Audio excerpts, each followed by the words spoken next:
I was researching into Yvonne Nelson's latest film, Trippin', and I chanced on this. And I was like, even I wouldn't do that. I'm going to explain what I mean about this, so stick around to the very end. The film industry in Ghana is getting better, it's getting revived, and we are loving it.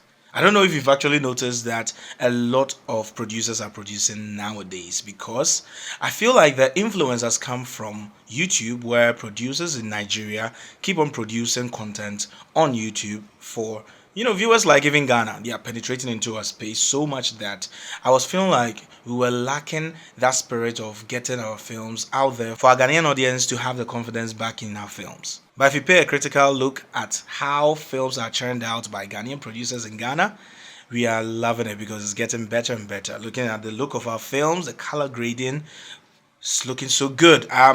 I see a ton of films coming out, and it gives me that joy that things are going to get even much better. Gone are the days that Ghanaians would say, I'm going to watch a film and it will be always Nigerian films. But today, I can see a lot of people, Ghanaians actually, unconventionally, yeah, in quotes, trooping into cinemas that we have in Ghana, watching films that are produced by Ghanaians. And yeah, I think this is a very good thing that's, going to really drive us towards something bigger in the future. As a film enthusiast, and I'm pretty sure that many of you will bear me out, there used to be films just like this and that, and this very film. My name is Benny Isiam. I am going to be your new substitute teacher. And mind you, this film was or still is on Netflix. Frankly speaking, I just couldn't have that courage to go back and look at it, so I cannot be very sure if it's still over there. But when I realized that this film from Ghana, produced by our very own beautiful Nadia Buhari, had this film actually on Netflix, I was like, how? How? How could this film get on Netflix? Because Netflix, has a criteria that I believe for sure that there's this consistency in their selection of films and how the films are supposed to look like. So when I saw this film, I was like, probably the storyline might have, made the cut. I still kept on wondering because there are a ton of good films out there that haven't had the chance to get onto a platform, a prestigious platform for that matter, like Netflix. And still baffled me. It actually does till this day.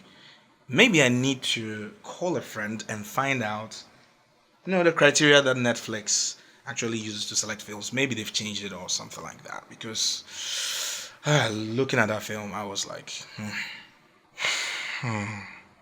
But hey, there's no cause for alarm. We have a ton of actors nowadays producing films by themselves. Gone are the days that producers will be producers and just producers and call on actors to come on board on films. But now it's easy to produce films, unlike it used to be before. So we're actually loving it when actors that we know, namely Nadia Buhari, namely Yvonne Nelson and the likes, are producing films today. Jeffrey Norte from the New School, and a whole lot of others. And we are actually loving it because it's really going to cause a stir, as well as, how we see it in our local film industry in Kumasi.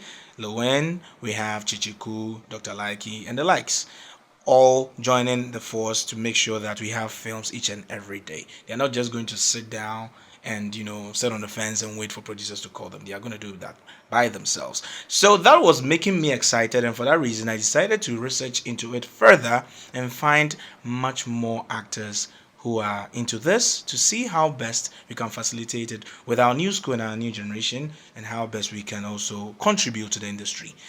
But looking into that, I chanced on this very interview. Let's take a look. Not surprised. Jackie, good to see you. Thank you. And you've been forever beautiful. Wow. Production on movie sets. This is something you've done before as a producer, right? No, I haven't. You haven't done that before? Nah. You don't have an interest in it? No, I don't. Oh, I don't like to stress myself. you like the soft life? Yes. Exactly. That's the word. Yeah. Yeah, I'm sure you're surprised. So if an A-list actress is actually saying this, how much more we, the new generation, coming out, she's got a ton of followership across all her social media platforms. I believe that if a word is put out or if she instigates working on something, collaborating with fellow actors, I'm pretty sure that, a huge development will be noticed in the industry. I just pray that it happens. We are just hoping and praying. And this actually draws me to applaud Yvonne Nelson, because Yvonne Nelson has been relentlessly, consecutively, incessantly, continuously producing films. And let's give it to her. For real, she's been doing so marvelously well. Trust me, all the way from heels and sneakers, that, let's say it was the beginning of her escapade, working on films. Now, she's done Kotoka, which I love so much because I saw an immense difference and development and improvement on the color grading, and I loved it. There was a shot where she was walking, I think, the scene, I can't really remember if it was exactly her, but it had this scene that had someone being tracked by the camera across the plane of an airport. But what really pulled me into it, because as a filmmaker, I'm so much into cinematography where color grading can never be overlooked. So I love the color grading, and it drew my attention to it that she's really doing a massive job. And yes, her latest film, Trippin'. Oh my God.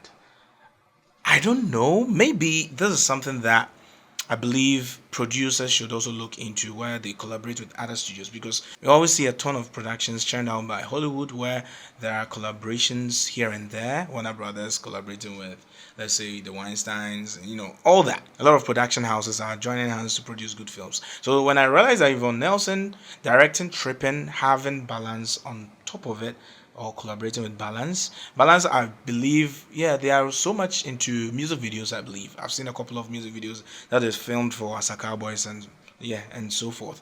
And I realized that there was a change in the look of this particular film because it had a lot of creatives on board and wasn't just a few people putting something across. So this is how we can develop ourselves, by collaborating.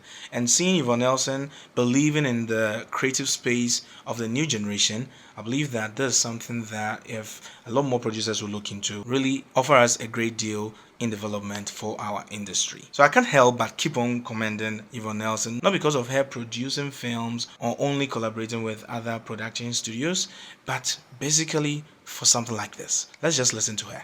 I really wanted to experiment, You can just see the poster for yourself. You're not seeing the heavyweights on the poster. You're seeing new faces, very refreshing cast. I always get comments from people complaining, "How are you guys? We're tired of seeing your faces. Every day is John and every day is you." So I'm like, okay, you let me just listen to them and try it out. And this is actually what we need. I've always spoken about it. I've preached time and time over about why we need to look the way of the new generation, because new things that are in vogue are mostly, consumed by the new generation, just like myself, because we have our space where we understand ourselves better, and most often than not, we produce films for the youthful age. Okay, so when these films are coming out and it has a ton of creatives that are of the new school, I believe that there's this kind of exuberance that is added onto the productions that appeals to people like myself. You get me? And probably like you. So this is something I will comment her over, because I noticed a lot of faces that were new. And trust me, if today I would ask a Ghanaian to name names of new faces in Nigeria in their film industry, I'm pretty sure that they can endlessly keep on naming names. But can't say the same for over here in Ghana. And we'll always talk about Jackie Appiah, Yvonne Nelson, John Dumelo, Majid Michel, Yvonne Okoro, and all that. Aren't we tired of that? It's not that I'm saying let's just push them aside. Of course, we can't do without them, because they are holding the industry, as we know, and their names and their faces are recognized beyond the shores of Ghana.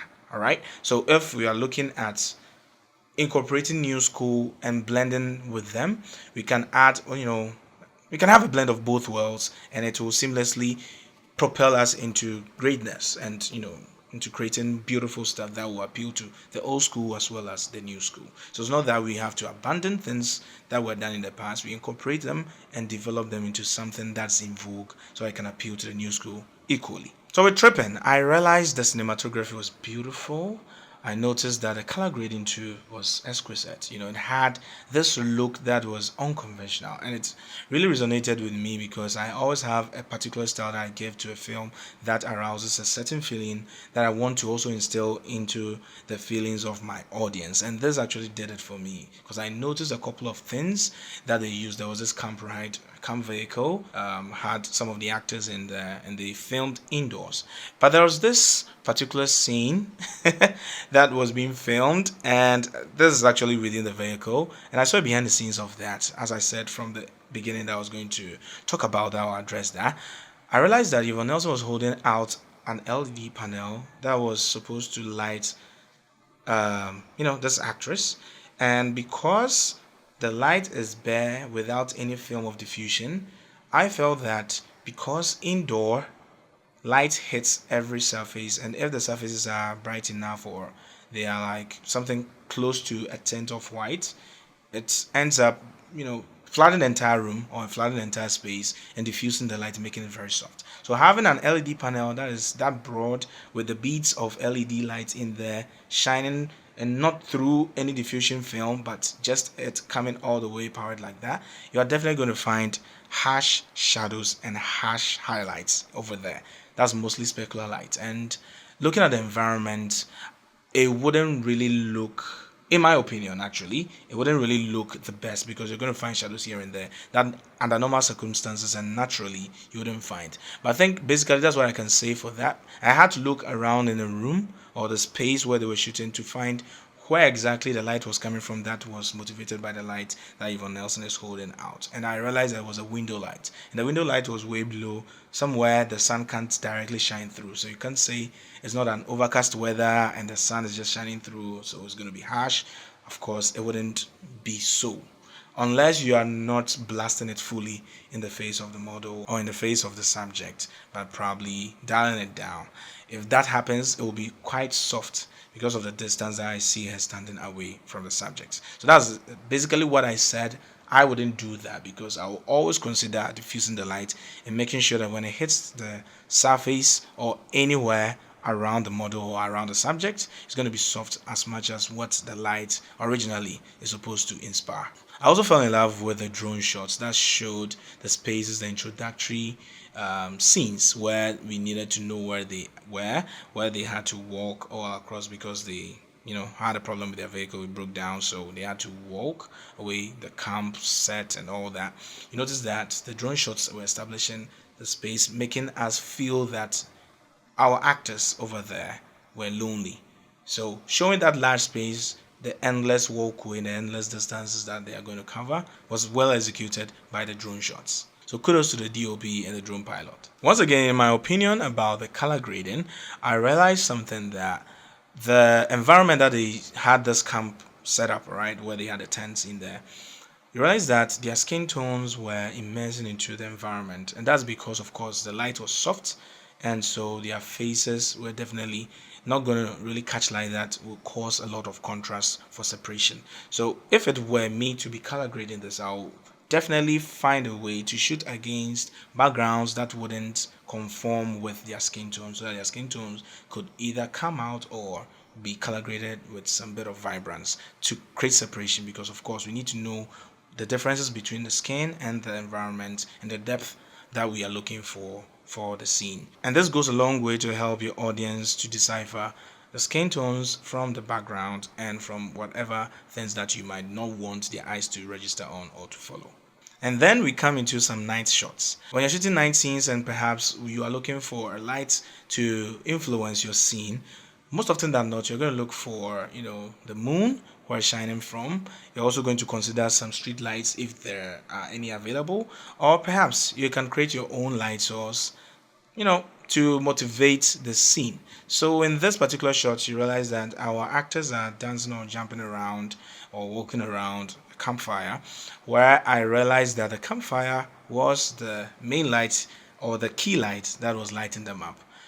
But if you look into the background, you realize that the background is pitch black. And if you are looking for depth in your scene or in your shot, unless that's the style that the cinematographer decided to go for, I believe that in most cases, showing a bit of depth or lighting your background in a particular way, motivated by a light that can be naturally available to light the place up, it's very important that you do that, because it gives you depth, distance, so that if you have to blur backgrounds to, give some bit of bokeh with the lights that can be in the background and to create some beautiful, seamless backdrop of separation, you need to ensure that your background is not pitch black without detail. So registering detail in the background, even though it's a night scene, is very important, and it can create some visual appeal for your audience. So moving away from the campfire into the space where I believe was their final destination, according to the trailer, what I deduced from it. I didn't have the opportunity to go watch the film, I was busy. But there's something about Yvonne Nelson's films that after a premiere, you don't know where it ends up on.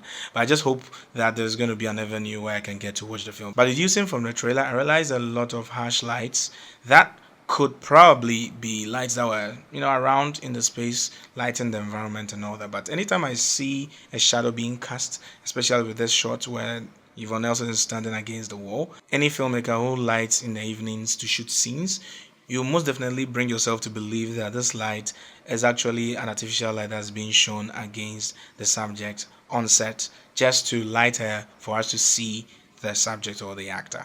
And most often than not, if we don't see an establishment of other lights that could be practical, that could be influencing that, it comes off as a little bit, cliche, because the light hits the subject, cast a lot of backgrounds that distract sometimes the scene.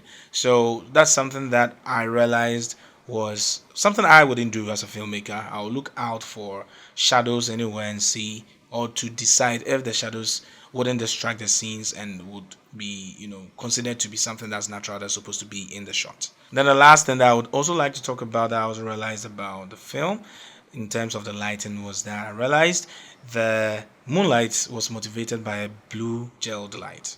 And the blue gelled light, probably during the color grading process, was pushed a little bit, towards the vibrant areas, that made it look as if there was an available light, or there was a street light that was blue, or probably there's an LED light somewhere shining against the subjects to create that, that rim light that's separating them from the background. But when I look at it closely, I feel like this is a light that's supposed to be the moon light shining against the back of our subjects, which I believe that was a little bit too much in vibrance. But for the most part, I loved everything I saw in the trailer, besides all the things I've spoken about that I would have done differently. I'm not saying they are wrong, don't get me wrong, because I know that most of you are going to go down the comment section to, crucify me. I know, because of my previous experience with what I spoke about with a country called Ghana. But, well, who knows? This is something that I always do every time, because I'm a filmmaker and I teach that, so I need to always stay ahead of people who would like to learn something, or anything from me in terms of filmmaking and photography. So I'm always researching and always looking forward to learning the new tricks to be able to understand why people do certain things that they do. But acceptance is very good, as much as criticism will come your way, so that you can discover new things that probably you haven't seen or probably you've overlooked before, to consider and see how best you can utilize that. And by exploiting such recommendations and suggestions, I'm pretty sure that you can push yourself better as a creative. So creativity comes with criticism, and we can get better when we are able to utilize it better and not frown over why people think about this about my work. Welcome every view and pick from them. Decide what you want to do with it. And I'm pretty sure that you understand things better as you move forward, and you can creatively pick on your style, and people will readily recognize that this is a work of art that stems from a creative person that they can easily identify their work with. So yeah, kudos to Yvonne Nelson. I'm looking forward to a lot more films from her, and I'm pretty sure that as much as in the sequels, all the films I've seen her churn out, it has gotten better by the next one, and I'm pretty sure that the next one will also blow us away, and I'm looking forward to it. I can't wait. So I'm looking forward to more actors getting into producing, so that every now and then we can also flood every distribution platform with our films from Ghana, because Ghana equally deserves good films. So yeah, thank you very much. If you made it this far to the end of the video, turn on the post notification button after you subscribed. It's very important so that you don't get left off of any video that I release over here, because every video is going to be as informative as this one. And if you enjoyed it, please share it across and tell a friend or two about what we do over here. Here we teach photography and we also teach filmmaking. So it's something that you're into, don't hesitate to hit the subscribe button, and I'm going to catch you next time in the next video. Have a wonderful day. See ya.